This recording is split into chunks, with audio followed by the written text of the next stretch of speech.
एक बार फिर से स्वागत है आपका। ब्रेक के बाद कानपुर देहात की बात आज हम कर रहे हैं। कानपुर देहात में कानून व्यवस्था कैसी है ये भी हम जानने की अब कोशिश करेंगे, क्योंकि हम अगले पैनल की अब शुरुआत कर रहे हैं। इससे पहले तमाम जनप्रतिनिधियों से हमने बात की और टटोलने की कोशिश की कानपुर देहात की नब्ज, कि यहाँ पर सिस्टम कैसे वर्क कर रहा है, तमाम जो चीजें जो वायदे हैं यहाँ के वो कितने पूरे हो रहे हैं और कैसे कानपुर देहात जो है वो हर एक सेक्टर में आगे बढ़ रहा है, क्या संभावनाएं हैं कानपुर सेक्टर में तमाम और काम करने की। ये तमाम चीजें इसी मन से हम जानने की कोशिश कर रहे हैं। लेकिन हमारे साथ इस वक्त अब वो लोग भी हैं जिनके कंधों पर जिम्मेदारी है इस जिले की, इस जिले को संभालने की, इस जिले की कानून व्यवस्था की। उनको हम मंच पर आमंत्रित करेंगे और उनसे भी सवाल जवाब यहाँ पर होंगे कि किस तरीके से कानून व्यवस्था को वो संभाले हुए हैं, क्या आगे के लिए उनके इनिशिएटिव है, क्या उनका आगे के लिए रोड मैप है, कैसे कानपुर देहात को और ज्यादा बेहतर बनाना उनका जो मकसद है उसको वो कैसे फुलफिल करेंगे। तो हमारे साथ इस वक्त यहाँ पर नेहा जैन है, डीएम है कानपुर देहात की। सबसे पहले मैं चाहूंगी उनको मंच पर आमंत्रित करना। प्लीज मैम मंच पर आएगा, जोरदार तालियों के साथ स्वागत। इसके साथ ही मैं चाहूंगी मंच पर बीबीजीटीएस मूर्ति जी, SP Kanpur Dehat. Please sir मंच पर आएगा, जोरदार तालियों के साथ स्वागत। प्लीज मैम सीट दीजिएगा सर प्लीज। इसके साथ ही लक्ष्मी एन सीडीओ मुख्य विकास अधिकारी, प्लीज मैम आप भी मंच पर आएगा, जोरदार तालियों के साथ स्वागत। और अब जिम्मेदार अधिकारियों के साथ हम सवाल जवाब करेंगे और उनसे जानने की तमाम चीजें कोशिश करेंगे यहाँ पर कि कैसे यहाँ की व्यवस्थाएं जो है वो काम कर रही हैं, किस तरीके से उनके कंधों पर ये जो जिम्मेदारी है उसको वो कितनी बखूबी निभा रहे हैं। और साथ ही साथ मैं मंच पर आमंत्रित करना चाहूंगी जी उत्तर प्रदेश उत्तराखंड की एसोसिएट एडिटर अजीत सिंह जी को भी। आप भी प्लीज मंच पर आ जाइएगा और इस सेशन को हम आगे बढ़ाएंगे, सेशन की शुरुआत करेंगे। तमाम सवाल जवाब जो है वो हम अब शुरू करने जा रहे हैं। बहुत बहुत धन्यवाद शिल्पा। तो कानपुर देहात की बात हो रही है, तुम्हारे साथ जिलाधिकारी नेहा जैन है, बीटीएस साहब हैं, कप्तान साहब, लक्ष्मी जी हैं, सीडीओ साहब। तो सबसे पहले जिलाधिकारी से सवाल करते हैं। इनके बहुत सारे वीडियोज आप लोगों ने देखे होंगे, वायरल होते रहते हैं, तो और काफ़ी तेज जिलाधिकारी मानी जाती हैं। अभी हाल में ही आपका एक वीडियो वायरल हुआ था एक दादी माँ को लेकर, तो बहुत सारे लोग बहुत सारी उस भावुकता को नहीं जानते। उस वीडियो में आप भावुक भी हो गई थी, क्या था जरा उसके बारे में बताइए। थैंक यू अजीत जी मुझे इनवाइट करने के लिए और हमारे डिस्ट्रिक्ट में आने के लिए। मुझे लगता है कि आई थिंक उस दिन आलोक ही आपके जो संवाददाता हैं उधर बैठे हुए थे, इन्होंने चुपके से वीडियो बना लिया। तो जब मुझे पहली बार पता चला कि ये वीडियो वायरल हुआ है, मैंने इनको फ़ोन करके डांट लगाई कि तुमने मेरे जन सुनवाई कक्ष में बैठ के वीडियो क्यों बनाया।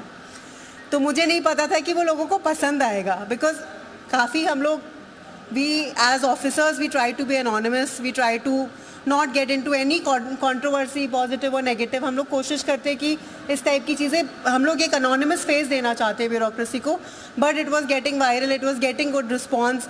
तो आलोक ने बोला नहीं मैम बहुत पॉजिटिव है और ये है वो है।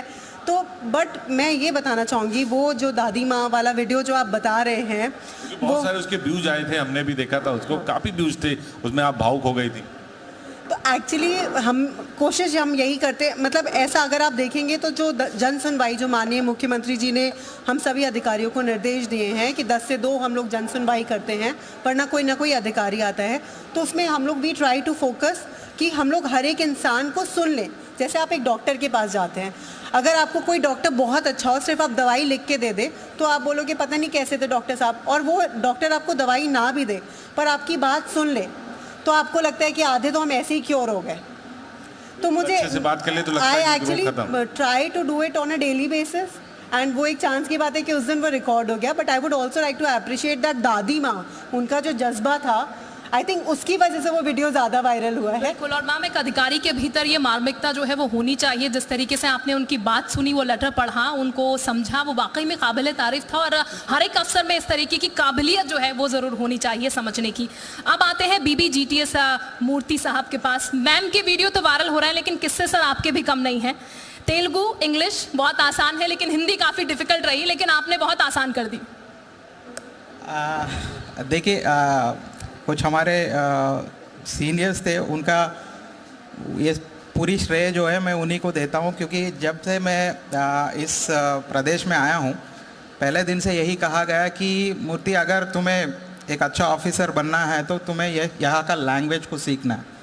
और मैंने भी जब मेरी शुरुआत जो है as an under trainee Ghaziabad शुरू हुई थी, बहुत मुश्किल हो रहा था कि लोगों की भावनाएं और उनके संवेदना से बात करने में भी दिक्कत हो रही थी, क्योंकि जब तक भाषा हमें नहीं आती है तो उनके भावना भी मैं समझ नहीं पाऊँगा। तो एक तरीके से मैं गूगल को बहुत धन्यवाद देता हूँ कि मतलब मुझे बहुत मदद मिली, क्योंकि मुझे जो भी बात करनी थी पहले हम इंग्लिश में लिख लेते थे, अभी फ़िलहाल थोड़ा बहुत ठीक ठाक भाषा हो गई है। लोग गूगल का इस्तेमाल करते हैं, कई बार हम लोग भी करते हैं।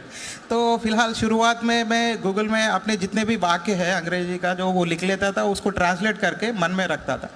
जो अभी मैं बात कर रहा हूँ थोड़ा बहुत मेरा एक फ्लुएंसी है, लेकिन तो सर मैंने सुना आप भाषण भी दे दें हिंदी में, आपने कहा है।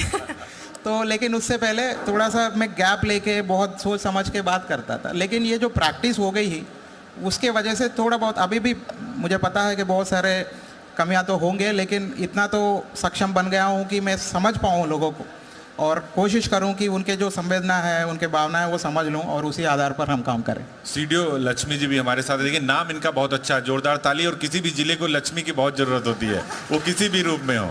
तो आपके ऊपर विकास की जिम्मेदारी है, तो किस तरह से कानपुर देहात को विकास के पथ पर आगे ले जा रही है?